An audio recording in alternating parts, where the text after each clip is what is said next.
us an introduction and tell us kind of, tell us about your company. Tell us about you and how you wind up here today, because we're really interested in your story. And then we'll pass it along to the next person.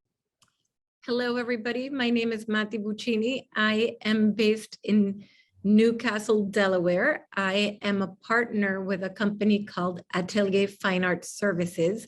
And what we do is anything and everything related to art. So we store it. We have about 200,000 square feet or 20,000 square meters of warehouse space between Delaware, Philadelphia, and New York.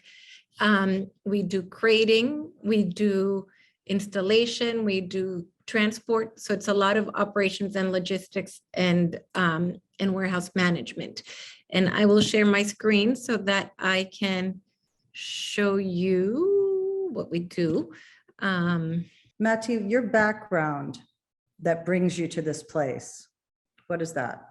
So my background is, I knew Allison prior to knowing GRI, and I had approached her because we had what I thought was a very simple problem with a simple solution in one of our locations with more of a temperamental challenge in a department.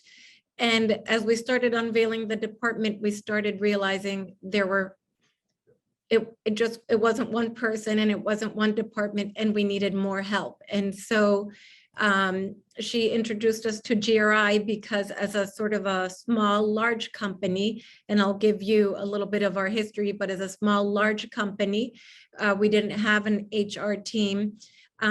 Most of our staff, similar to Jen's, is young and on the road, driving trucks and working in museums and doing crating. And so the culture, while the company's 40 years old, the culture is a little bit still very sort of mom and pop. My relationship to Atelier started in 2013 when I met who is now my business partner. I was living in Delaware and looking for opportunities on going back to work. My background is in marketing and working in different corporations. And so I bought a warehouse with my partner and learned a lot about art storage prior to doing so. And so I was coming more from a structured corporate business side, and everybody else was a little bit more relaxed, low key, and just focused on the artwork. So it took a bit of educating, and it's still taking a little bit of educating. I'm not trying to change the culture of the company, but I'm also trying to help us act as adults. And GRI has helped us in giving us a structure and a vocabulary so that we can have these conversations. And I'll walk you quickly through how we got started. But basically, it started out in a garage in 1986, and we've been expanding since, expanding our wood shop, expanding our footprint in warehousing, and growing at a much faster cadence than we had in the first 15, 20 years. And so we work with a lot of museums and a lot of private collectors, and meaning to say that private collectors and museums typically in this industry have the highest standards. And so we keep those standards also so that the work we do is very detail oriented. Mati, when you talk about, you're a mom and pop shop, your transition, you want to transition. So what is it that you want to change? What do you hope, what was your hope when you brought this in, and what is your ongoing hope for the future of what the GRI can provide for you, for the organization?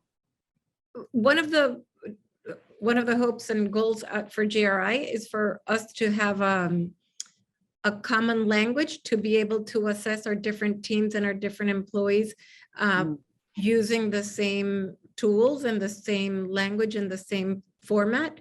That was one thing that was very irregular before we started using GRI, and how we did our annual reviews and our 6-month reviews.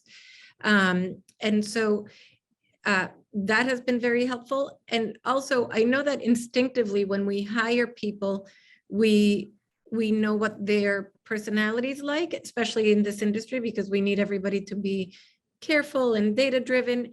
But GRI also gives us the background of and sort of the science to what our gut already tells us, and the interviews tell us, and the resumes tell us. Now we have, it's almost like having a third party that tells us that our instincts are right, and that what we're seeing in our employees is right or wrong.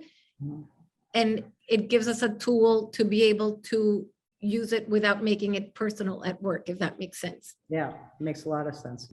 The way we work is we set out teams on the road oftentimes based on personality and who gets along well, and also based on talent and skill. Sometimes, as you can imagine, we stick to what we know. And so the people that work well together are people that are very similar. And GRI allows us to mix it up a little bit more, so that it's beyond skill and talent and experience. The teams are learning from each other on those sort of soft touches, so that it's not just about the artwork being done, but growing each of them as individuals and as professionals within the organization, if that makes sense. And because of COVID, we have had to keep our teams somewhat limited and not continuously switching around. So this allows us to create the teams that are enhancing each other, and growing, if that makes sense. Yeah, perfect. Thanks. Perfect sense. I'm just wondering from others, when I use the word manage, what I really think of is coaching, right? So I'm just wondering, is there anything, how do you all see this? I mean, when you think about how we use the GRI in terms of, our interactions, do you think about it in terms of management? Do you think about it in terms of coaching? Is there more that I'm missing? Are they really interchangeable terms? What do you think? Mati? I think they are interchangeable. I'm thinking, for instance, my review to our facilities director here, had I said, I'm frustrated because you're not delegating enough, it sounds awful, but having the GRI saying, I can show you scientifically that your personality is one that doesn't delegate, which is why you're in the job you're in, and we love you and value for it. But in order for you to grow, we need you to start delegating so that the team can grow with you. And it was such a softer conversation. And so I don't know that I'm answering your question in terms of managing and coaching, but yes, it gives us this platform that makes it much easier to have those conversations without getting the personalities intertwined or the feelings intertwined.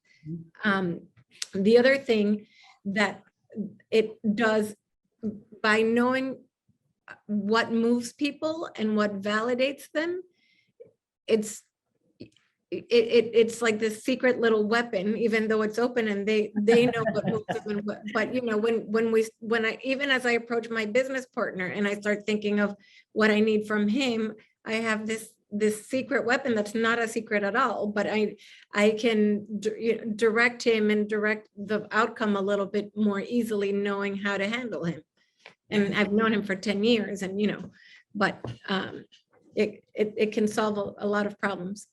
Yeah, mitigate them for sure. I see a question that's been raised, which is, did any of you have you created an ideal, right, or typical profile for certain types of positions and then use it for staffing?